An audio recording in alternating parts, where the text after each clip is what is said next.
영상 찍었습니다. 수고하셨습니다. 세 번째 영상. 왜요?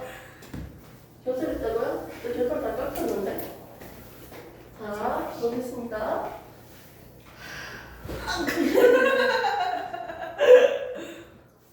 뒤에서 누가 뭐를 던지는데 계속 뭘 던졌어? 계속 뭐를 그럼 던져요. 너가 옆으로 가서 뒤로 가. 뭘 던져? 아니, 일어서. 네, 옆으로 아무것도 가야 안 돼. 해. 그렇게.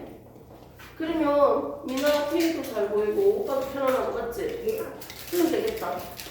한번 바꿔볼래요? 애들 괴롭혀. 우리 애들 보기보다 좀 기는 센데 착해.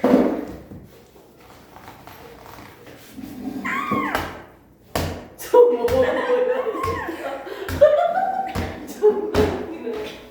야 민아야, 너 왜 이렇게 귀여워? 저 지금 화내는 말인데. 이거 하는 거야? 하는 거 왜 이렇게 귀여워? 너 귀엽게 안 해? 또 살아있는 거 아니었어요? 어? 사진 영상 촬영 중이야. 자, 합시다. 무슨 촬영 중이에요? 자, 우리 미나가 그려준 그림으로 수업을 할 거예요. 그림을 되게 잘 그렸더라고요. 빛이 들어와서 어떻게? 뭐 18 넘어? 빛이 들어와서 어떻게? 뽕뽕뽕 뽕뽕뽕뽕 상 맺히고 이게 결국 대뇌까지 전달되는 시각이 전달되는 경로에 대해서 한번 정리하고 그 다른 감각기관에 대해서 보도록 할게요. 빛이 있습니다. 빛이 있으면 빛은 어디로 갑니까? 먼저 각막을 만나겠죠? 또 싸움을 치는데 야 녹음하고 있는데 니 소리 치는 게 나오겠다. 누군지는 내가 얘기 안 할게요. 자, 각막 지나서 어딜 지나가요? 수정체. 그렇죠. 예. 정치도 맞겠지. 공공기가 적어줄게. 통로니까 적을 필요 없지만. 수정체. 네. 유리체. 그럼 망막의 시각. 어쩌다. 설명. 이해하셔야 시력이 좋은 거야. 이해를 한 거야. 네. 이해를 하셔야 돼. 네. 목소리 쓰고 진짜 존나 커. 네. 그냥 유명하면 성원 가는 사람이었어. 그냥 괜찮아. 이거나.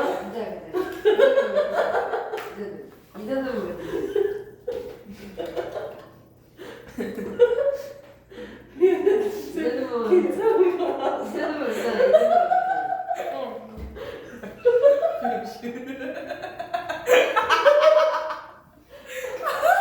미치겠다. 어머나 진짜 괜찮은 거 맞아? 전혀 안 괜찮아. 머리 다 뽑히겠는데? 미치겠다. 괜찮아요. 시각신경. 진짜. 되네. 아 진짜 뭐해? 이 경로는 기본적으로 우리가 알고 있으니까 적을 수도 있어야겠죠? 정신 하나도 못 차리는데 너 괜찮은 거 맞아? 괜찮아 되겠습니다. 익숙해졌어요. 숙이시면 안 되는데. 자, 눈의 형태를 보호해주면서 누구예요?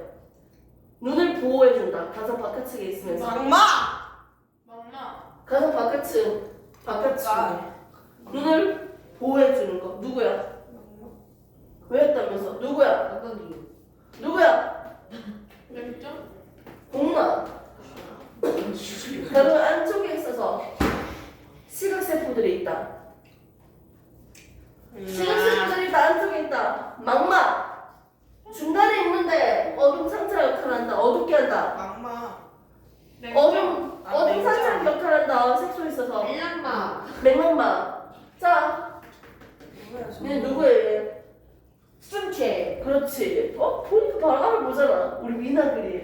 진짜 쥐리네. 자, 이 상태로 우리는 이 빛을 통해서 자극이 전달되는 과정에 대해서 봤습니다. 즉, 눈이라는 시각은요, 자극원이 뭐라고요?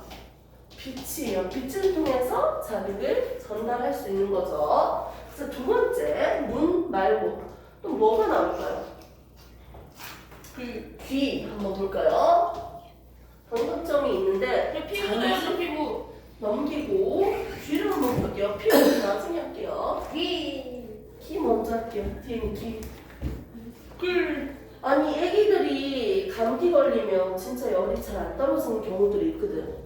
근데 이게 열이 올라가는 이유 중에 하나가 이 중이염이 생겨서 올라가는 경우도 있더라고요. 우리 귓바퀴를 보면요, 귓바퀴 귀가 누가 가장 큰지 한번 볼까요? 미나는 귀가 커? 저기 작아요. 보자. 카카카카메라. 딱 그냥 표준인데. 미나는. 태희는? 우리 태희는 귀가 크나? 그럼 나랑 좀 사이즈가 비슷한 것 같은데 내가 귀가 좀 작은 편이거든. 그 동건이 어머 존나 크네. 당나귀도. 어. 그냥 귀가 그 뭐지? 간섭법으로 보면 약간 좀 귀가 크면 좀 더 외국인데 다 필요 없고. 선생님 남편도 귀가 좀 넓어요. 넓고. 그래서 기지가 귓밥이에요. 기지가 보여. 아니 귓구멍이 크면 안에 귓밥이 보이고 귓구멍이 선생님 작거든요? 그럼 귓밥이 잘 안 보이지? 내 맞지? 귀가 보이나? 선생님 남편은 이제 귓구멍이 좀 큰 편이기 때문에 귓밥이 있는지 없는지 내가 체크해 주거든. 이게 잘 보이는 거 같잖아. 이렇게 귀는요 어떻게 생겼어요? 왜 이렇게 생겼지?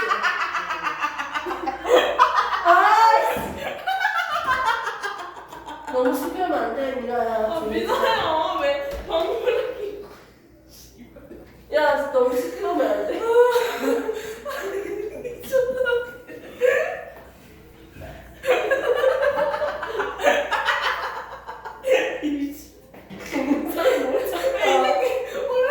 나 진짜 못하겠다. 땡구. 어? 아니 근데 싫어. 수업 좀 해야 될 거 아니야. 이 수업이야. 이 수업 아니야, 이거. 수업하지 마 그냥. 수업 할 거야. 나 끝까지 할 거야. 나는 오히려 다운되는 분위기보다 훨씬 좋아. 좋았어. 지금 건강하다는 신호가 빵빵빵 나오고 있어요. 자, 보세요. 여기 냄새 나다. 안는데. 그래 에어컨 끄세요. 자, 보겠습니다. 우리는 귓바퀴를 가지고 있죠. 이 귓바퀴도 제대로 안 닦아주면 뭔가 꼬질꼬질하게. 맞아 냄새 나요 그거. 아, 그래? 네. 그래서 여기도 약간 있잖아. 이게 귓밥은 아니지 가루 같은 게 생겨. 네. 무슨 몇 번은 닦아줘야 돼요. 안 그러면 냄새 나요. 선생님 근데 통클렌즈를 씻을 때 귀까지 이렇게 닦아줘요. 아 미나 자꾸 그래서 쓰는 귓바퀴고요. 음파 소리를 어떻게 준다? 모아주는 역할을 해주는 거예요. 음파를 모은다. 파동. 이런 파동에 대해서 모으는 역할을 합니다. 뭐가요? 귓바퀴요. 저 귓바퀴 뚫을 거예요. 어디? 여기 이남. 거기 엄청 아프다잖아. 여기뿐만 아니라 여기가 더 아프대 여기. 맞아요. 뼈. 맞지? 여기랑 귓볼은 안 아파요. 아 진짜? 어디? 안 해봤어. 귓바퀴 안 아프다네. 근데 귓바퀴 아프다는데? 앉아. 자, 음파를 모은 역할을 합니다. 자, 볼게요. 자, 음파가 모아지면 안에 들어가겠죠? 자, 이거 뭐라고 해요? 이 통로. 웨이도염이라고 들어봤어요? 그래서 웨이도염. 통로입니다. 지나가는 통로죠? 지랄하는 그러면 지나가는 통로고요. 지나가는 통로는 첫 번째 가장 처음으로 진동하는 곳. 그렇지, 고막이지. 왜냐면 무슨 역할을 했어? 처음으로 진동하는 곳이 어디야? 음파가 우 진동하는 곳 고막이에요. 그리고 나면 옆에 뭐가 있다? 귓속뼈. 달빼기관. 뭐야? 청소골이 있습니다.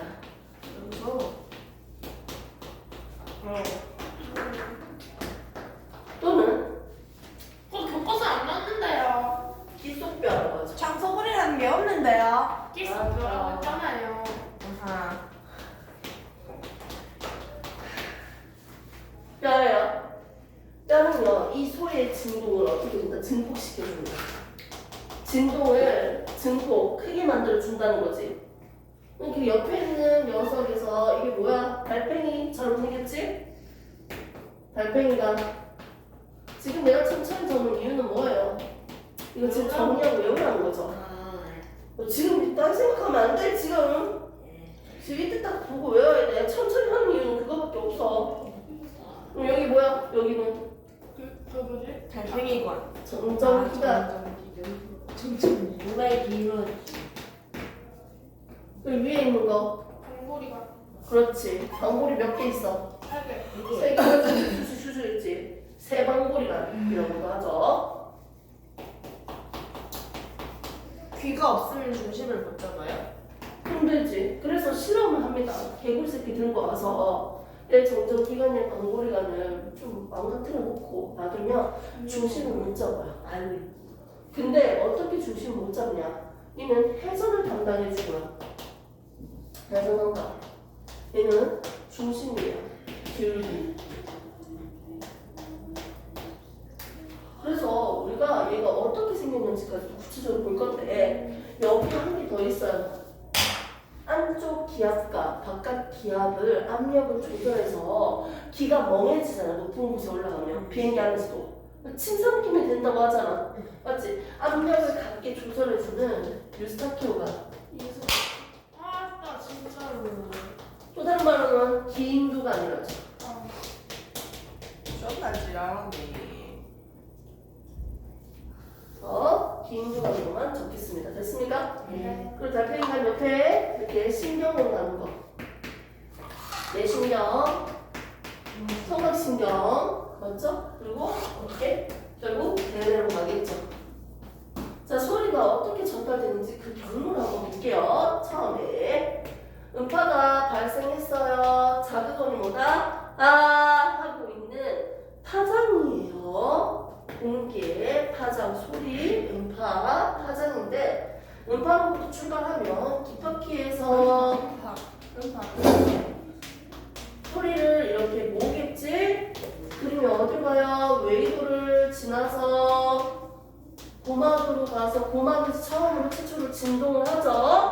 그럼 옆에 있는 기속뼈에 의해서 소리가 어떻게 증폭된다, 커지는 거죠? 됐습니까? 그러고 나면 바로 어디로 간다? 달팽이관으로 가는 거예요. 소리에 대해서 얘기하는 거예요. 어떻게 청각이 성립되는지 그 과정에 대해서 얘기하는 거예요. 그리고 나면 어떻게 청각신경 그리고 대뇌예요. 이렇게 소리가 전달되는 경로를 제외하고 우리가 볼 수 있는 세 가지가 있죠. 기인두가 왜 안쪽과 바깥쪽에 압력을 조절해준다. 갖게 해준다. 귀가 하고 하지 않도록 압력을 갖게 해준 녀석이고요. 반골이관, 정전기관까지 있습니다. 우리는 지금 세 가지만 동그라미 쳤어요. 경로 기본적으로 알고 있어야 되고요. 그 외적인 알고도 볼게요. 어디가 어려워요? 자, 한번 보도록 할게요. 먼저 얘 반골이관을요. 얘들이 수직으로 각각 존재한다 했지. X축으로, Y축으로, Z축으로 존재한다고 생각하면 돼요. 근데 얘들은 안쪽에 림프액이라는 액체 상태의 물질이 존재하는 거지. 그리고 섬모가 있어요. 털레니가 있다고요. 자, 그럼 보겠습니다. 안에 있는 물이 이동을 하면요. 물이 이동을 할게. 회전하니까 회전할게요. 회전하면 안에 있는 물이 이동을 합니다. 갑작스럽게 회전하면요. 갑작스럽게 이동하는 것 때문에 섬모가 물의 방향으로 어떻게 될까요? 갑작스럽게 회전을 하면 여기 섬모가 있었잖아. 맞지? 오른쪽으로 갑자기 회전하면요. 오른쪽으로 섬모가 어떻게 돼요? 이렇게 묻겠죠. 됐습니까? 회전을 하고 있는 동안은 털이 이렇게 세워져 있었겠지. 손모가 세워져 있다가 나중에 갑자기 멈추면 어떻게 돼요? 이렇게 회전하고 있는데 멈추면 물은 그대로 이동하려고 하니까 이렇게 되겠죠. 자, 이 방향에 대해서 물어볼게요. 질문하겠습니다. 선생님 좀 전에 설명을 이상하게 했는데 제대로 체크했는지 다시 점검할게요. 자, 지금 얘가요 정지되어 있다가 갑작스럽게 회전을 할 거예요. 안에 있는 림프액이 이렇게 움직일 거라고요. 갑작스럽게 출발할 때 성모의 털 방향이 어디예요? 이렇게 되는 거 맞죠? 됐습니까? 가만히 있으려고 하니까 오케이? 갑작스럽게 출발을 하면 이렇게 털을 뒤로 가려고 하니까 이렇게 되겠죠? 자, 그 다음에 갑작스럽게 이렇게 돌고 있었던 아이가 계속 한쪽 방향으로 회전 계속 하고 있어. 이 상태야. 그럼 털이 계속 이렇게 세워져 있겠지. 갑자기 멈췄어. 그럼 어떻게 될까요? 멈추면 물만 계속 돌고 있잖아요. 내 몸이 멈춘 거지. 림프액이 멈춰져요? 갑작스럽게? 멈추면 어떻게 돼요? 이거 앞쪽으로 가려고 하겠죠? 오케이? 이렇게 해서 이건 별로 중요한 건 아니고요. 이렇게 액체가 담겨있기 때문에 몸에 회전을 담당해 줍니다. 뭐다? 회전입니다. 회전론가. 자, 그 다음에 정동기관이에요. 정동기관을 보면요. 구체적으로 그리지 않고요. 그냥 단순하게 이해를 돕기 위한 그림을 그리겠습니다. 안에 돌이 있어요. 작은 돌들이 있는데 작은 돌들이 있는데 어떻게 할까? 내가 오른쪽으로 기울고 있어. 시소가 이쪽으로 기울어져 있어. 그럼 어떻게 돼? 돌들이 오른쪽으로 쏠리겠지. 이 무게 중심이 어디로 쏠리고 있는지, 내가 기울어져 있는 정도는 어디인지 균형 감각을 담당해 주겠지. 됐습니까? 이게 바로 정정기관이에요. 네, 근데 그 이석이 귀에 빠지면 그냥 앞만 봐야 된다고 그러던데. 그거는 병원 선생님이랑 얘기를 좀 해봤으면 좋겠어요. 이상증을 해서 이제 어지럼증 등등으로 호소하는 분들 되게 많죠.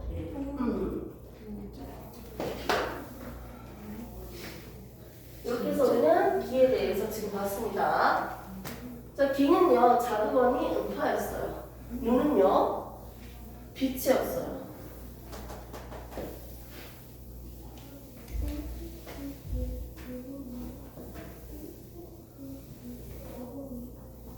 자, 이제 뭐가 남았습니까? 후각이랑 미각이랑 감각이랑 맞죠? 좋습니다. 유두. 혓바닥 먼저 할까요? 혓바닥 보면 오돌 올라온 게 보입니까? 확대해서 보면 올라왔죠? 이건 우리가 그리면 어떻게 그려져? 지우면 안 돼요? 이렇게 되나? 그림 지우면 안 돼요? 저거? 네. 알았어. 안 되는데요. 이거 학생. 유도죠? 유도. 유도들이 존재합니다.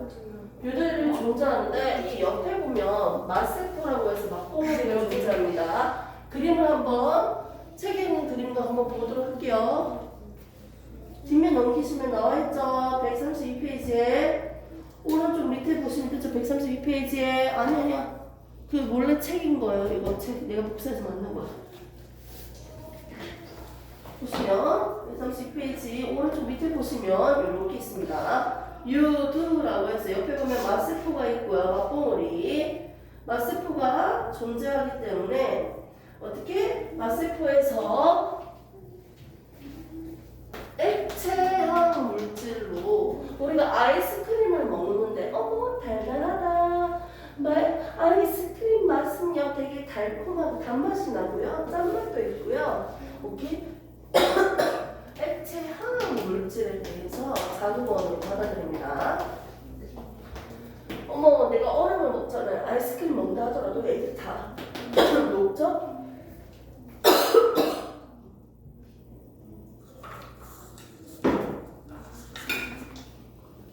결국은 얘들 다 녹습니다. 그래서 액체형 물질을 자극원으로 받아들여서 맛을 느껴요. 옆에 마세포가 있죠? 막봉우리 존재하고 거기에는 이 마세포에 의해서 어떻게 자극을 받아들입니다. 그러면 마세포, 미각신경 그리고 얘는 자기 정렬되는 과정을 볼 수 있어요.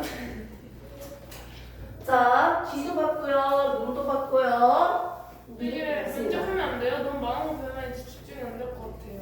아니 안 해요 저. 여기서 느낄 수 있는 맛이 뭐가 있어, 공주? 얘기해줘. 이가 단맛, 신맛, 쓴맛, 얼마? 또 뭐 있어? 짠맛. 또 감칠맛. 감칠맛 이런. 어. 됐습니까? 이렇게 5가지야. 네. 이상한 얘기 하나 해줄까요? 여기는 쓴맛이고 여기 단맛이고 이딴 거 이제 없어졌어요. 전체적으로 이런 게 분포하고 있습니다. 원래 제일 안쪽이 단맛 잘 느껴져요. 근데 제일 안쪽이 원래 쓴맛이다 이렇게 얘기 많이 했었거든? 응.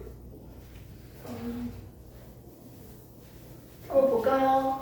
정리만 할게요. 눈은 빛을 자극원이었고요. 그 다음 누구였어요? 귀. 귀는 뭐였어요? 자극원이. 소리였죠? 소리. 자, 그 다음에 뭐였어요? 혀. 입이죠? 미각. 맞죠? 미각은 자극원이 뭐예요? 액체화학 물질이었어요. 인마들은 5가지 감각을 우리가 느낄 수 있고요. 여기에서 우리가 좀 봐야 되는 게 있어. 고체로는 맛을 못 느껴요? 그렇지, 고체는 결국 액체 즙을 가지고 즙을 내서 초콜릿 맛 나잖아요. 그 녹여야지. 녹여서 그 액체 즙으로 맛을 느끼는 그럼 거지. 고기는요? 그 즙으로 하는 거예요. 즙으로. 그냥 대충 씹고 배를 삼켜봐봐. 그 맛을 크게 못 느끼는데? 맞지? 냉면 국수도. 자, 그러면 얘들 중에서 매운맛, 떫은 맛, 이건 뭐야? 고통. 이거 다 뭐야? 홍시 먹었을 때 방금 생각할 것 같아. 홍점, 껴줘 제발. 홍점. 전화 마치고요. 전화 마치고요. 집중하고 우리 공주 여기서 공부하고 와야지. 알겠지? 뺐었어? 네. 안 뺐잖아. 성기 좋잖아. 그때 조용히지고 내가 조금 당했어요. 아. 자, 그럼 장난치지 평점으로 마. 합점. 평점, 합점. 합점은 누르는 부분입니다. 피부 감각이라고 해서 우리가 좀 전에 건너뛴 부분이 있죠. 쌤 전화 와요. 괜찮아. 이게 영상 잘리는 거야? 모르겠어. 아직? 아 전화가 아니네. 아니야? 안 통? 나왔어요. 아? 총? 총? 네. 네. 이 감각점은요. 이렇게 5가지만 볼게요. 통점, 합점, 축점, 냉점, 온점이에요. 가장 종류의 많은 순서대로가 통, 압, 촉, 냉, 온. 많은 순서. 주문에 가장 많다. 보통은 통점이에요. 보통은 통점입니다. 압점은 누르는 힘이에요. 압력. 내가 눌렀어. 눌렀어. 몇 개 눌렀어? 압점. 자, 촉점은 뭐예요? 촉점, 톡점. 어머, 부드러워. 촉점은 촉점! 이게 뭐 부드럽죠? 그래서 그림 그릴 때 앞면이랑 뒷면이랑 종이를 만져보고 찾잖아요. 종이 면도 다르잖아요. 깻잎을 보면 윗면이랑 아랫면이랑 거칠기가 달라요. 그래서 촉감이에요, 촉감. 맞죠? 자, 그럼 냉점은 얘는 절대적인 온도가 아니고요. 상대적인 숫자예요. 차가운 물에 담궜다가 뜨거운 물에 가면요. 어떻게 상대적으로 뜨겁게 느껴지는 거지. 절대적인 답이 아니다. 상대적으로 뜨거운지 차가운지 온도를 맞춰보는 거예요. 그래서 우리 몸에서 가장 많은 순서예요. 이 감각점들 중에서 많은 순서가 뭐다? 통, 아, 촉, 냉, 온! 근데 여기 있는 매운맛은 음식 먹었을 때 매워. 스트레스 받으면 먹죠? 통점을 자극시키는 맛이고요. 감을 먹었는데 떫어. 뭐다? 압점을 자극시키는 맛입니다. 됐습니까? 이렇게 해서 우리는 지금 어디에 대해서 배웠나? 미각에 대해서 배웠고요. 방금 받는 감각. 자, 이건 뭡니까? 통, 압, 촉, 냉, 온이에요. 자, 이걸로도 실험을 좀 할 수 있는데 통, 압, 촉, 냉, 온. 가장 감각점이 많이 있는 곳이 어디예요? 우리 몸에서.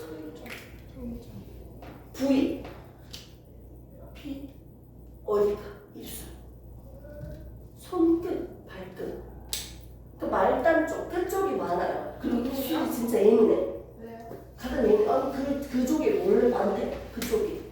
그래서 이렇게 감각점이 많이 발달되어 있는 곳을요 그림으로 크게 그린다고 생각하면요 입술이 크고 손이 크고 발이 크고 끝에 있는 부분이 말단 부분이 크게 그려져요. 그래서 감각점이 많아서 가장 예민한 부분만 몸에 있는 신체 중에서 가장 예민한 부분만 크게 그린다고 생각하면 몸 자체를 어떻게 그릴 수 있다? 입 크고 귀 크고 손 크고 발 크고 끝에 있는 부분들이 크게 그려질 거야. 이렇게 해서 감각점이 가장 많은 부분 중에 또 하나는 입술이라고 얘기를 했습니다. 얘들은 많을수록 더 민감하다는 거예요. 잘 보세요. 선생님이 손바닥에다가요 또 손톱 또는 이쑤시개로 할 수 있거든. 미나야 얼굴 보고 싶다. 자, 한 개 찔렀을 때 한 개, 두 개 찔렀을 때 두 개, 세 개 찔렀을 때 세 개. 자, 그런데 신기한 게 뭐냐면 내가 두 개를 찔렀는데 두 개인지 모를 수 있어. 내가 그래서 두 개의 간격에 따라서 좁은 간격으로 찔렀는데도 내가 두 개인지 느낀다면 감각점이 많이 있다, 발달되어 있다고 얘기하면 되죠. 두 개의 간격이 더 멀어질수록 최소 느낄 수 있는 간격이 멀어질수록 얘는 뭐다? 둔하다. 감각점이 덜 발달되어 있다, 적다 이렇게 보실 수 있습니다. 그래서 우리는 지금 네 가지에 대해서 했고 마지막 뭐다? 기체 화학 물질을 자기원으로서 냄새를 맡을 수 있는 후각에 대해서 보겠습니다. 사실 우리가 맛을 본다는 건 코가 막히면 잘 느끼지 못해. 맞지? 다채로운 맛을 못 느끼잖아. 근데 향기들이 되게 중요해요. 선생님이 탕수육을 만들었거든? 어젯밤에. 고기를 직접 이렇게 탕수육. 고기를 이렇게 튀겼어. 직접 튀겨서 옷을 입혀서 했는데 탕수육 맛이 안 느껴지더라고. 진짜로. 단순하게 단맛, 신맛, 쓴맛, 짠맛 이런 것들만 느끼고 그 원래 본연의 그 탕수육의 맛있는 향이 안 느껴지니까 너무 아쉬웠어요. 그래서 이제 코는요, 후각은 결국 맛을 느끼는 데 있어서는 미각뿐만 아니라 후각도 같이 관여하고 있다. 이게 교과에 나와 있는 문장이어서 얘기하는 겁니다. 후각은요, 후각 콧구멍 보면요, 안에 뭐가 있습니까? 상피세포가 있습니다. 후각세포. 코도 배워요? 맞아요. 후각세포가 있어서요, 이 후각세포로부터 뭐가요? 기체 화학 물질이 후각세포를 자극시키면 받아서 후각, 신경, 그리고 대뇌까지 전달이 될 거예요. 이렇게 후각은요, 기체 화학 물질로부터 자극을 받아들이고 얘는 쉽게 필요해져. 어떻게 알 수 있어? 아니, 고깃집 들어갔는데 냄새 나잖아. 근데 쉽게 필요해지니까 조금만 있으면 고기 냄새가 그렇게 강한 줄 모르겠어. 그래서 여기 발냄새가 존나 많이 나. 그럼 어떻게 돼? 들어오자마자 발냄새가 느껴지겠지. 시간이 지나면 쉽게 필요해지기 때문에 둔감해집니다. 냄새에 대해서 민감하게 반응을 안 해요. 쉽게 필요해지는 감각이다. 이렇게 해서 우리는 지금 눈, 귀, 입, 감각, 후각까지 한번 봤고요. 책을 잠시 보도록 할게요. 책 보세요, 진짜. 자, 앞에서부터 보시면 됩니다. 130페이지, 132페이지 보시면 132페이지 왼쪽 밑에 보면 후각 나와 있죠. 그래서 오른쪽에 그 뭐지? 회전이 발골이 완전. 그렇죠. 회전은 방골이가 됩니다. 해서 먼저 개념 속속 먼저 풀고